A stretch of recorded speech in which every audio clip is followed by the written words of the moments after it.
প্রতিদিনই দেখা যায় যত্রতত্র ফেলা হচ্ছে প্লাস্টিকের বোতল সহ ময়লা আবর্জনা। পরিবেশের জন্য মারাত্মক ক্ষতিকর এসব প্লাস্টিকজাত দ্রব্যাদি। আর ফেলে দেয়া এসব প্লাস্টিক বোতল কুড়িয়ে জীবিকা নির্বাহ করছে সমাজের নিম্নবিত্তের একটি শ্রেণী। টোকাইয়ে সংগ্রহ করা এসব প্লাস্টিক বর্জ্য রপ্তানি করে আয় হচ্ছে বৈদেশিক মুদ্রা।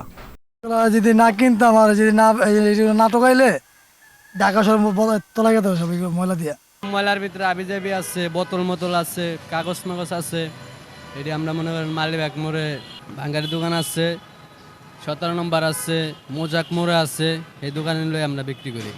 প্রান্তিক জনগোষ্ঠীর কাছ থেকে প্লাস্টিক বর্জ্য সংগ্রহ করে ফ্লেক্স উৎপাদনকারী প্রতিষ্ঠান প্রক্রিয়াজাত করতে 4 ধাপে কাটিং, কোল্ড ওয়াটার ওয়াশিং, ড্রায়ারের মাধ্যমে ড্রাইং ও প্যাকেজিং করে থাকে। উৎপাদিত বেশিরভাগ ফ্লেক্স রপ্তানি হচ্ছে বিভিন্ন দেশে, কিছু আবার স্থানীয় পিএসএফ উৎপাদনকারী প্রতিষ্ঠানে সরবরাহ করা হচ্ছে। মাল প্রসেস করার পরে লেবার আসবে, লেবারদের মাথা আমরা উঠাই দিব। কোনো মাল যাবো আপনার কাটারে, যেখানে কাটতে হইবে এখানে কাটতে দিয়ে দেবো। কোনো মাল যেহেতু দিতে ইচ্ছে ওখানে দলাইতে চলে যাবে, ওখান থেকে দলাই থেকে মাল আবার শুকাইবে। এই শুকানোর পরে আবার মনে করেন যে মনে হয় যে পার্টিদের সাথে ফোন দিবে যে আমার এই মালটা আছে, এই পিএস মাল আছে 500 কেজি, ট্রান্সফার আছে 500 কেজি, এরকম বিভিন্ন কোয়ালিটির মাল নিয়ে যার যে পার্টিরা যে মাল কিনে তাদের মাল কাছে আমরা এই মাল সাপ্লাই করে দিই। কালারিং বোতলটা কিনতেছি 30 টাকা, সাদা আর এভারেজ বোতলটা 40-45 টাকা।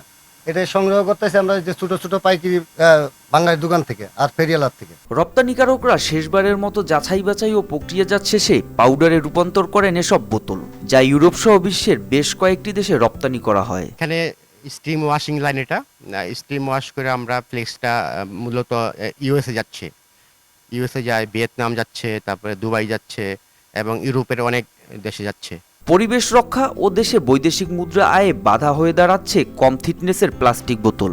তাই দেশের পানিজাত পণ্য বিক্রির সাথে জড়িত প্রতিষ্ঠানগুলো এ বিষয়টি গুরুত্ব দিলে বদলে যাবে পরিবেশ, ভূমিকা রাখবে দেশের অর্থনীতিতে।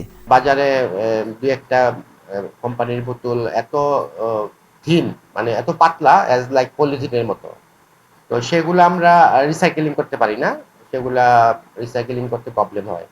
তো আমার যেটা দাবি যে বাজারে যে বোতলগুলা যারা খুব পাতলা করতেছে তারা যাতে আরেকটু গুণগত মান এবং বোতলটা আরেকটু মোটা হয়, তাহলে আমাদের রিসাইক্লিং করাতে সুবিধা হয় এবং আরো কিছু বোতল আমরা এক্সপোর্ট করতে পারি বা ব্যবহারযোগ্য ফ্লেক্স তৈরি করতে পারি। এতে আমাদের বৈদেশিক মুদ্রাও আয় হবে। হ্যাঁ, তো আমাদের এবং পরিবেশের ভারসাম্য রক্ষার জন্য রিসাইক্লিং করাটা খুবই জরুরি।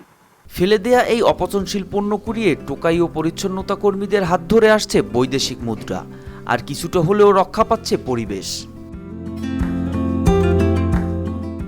মোহাম্মদ সায়েম, RTV।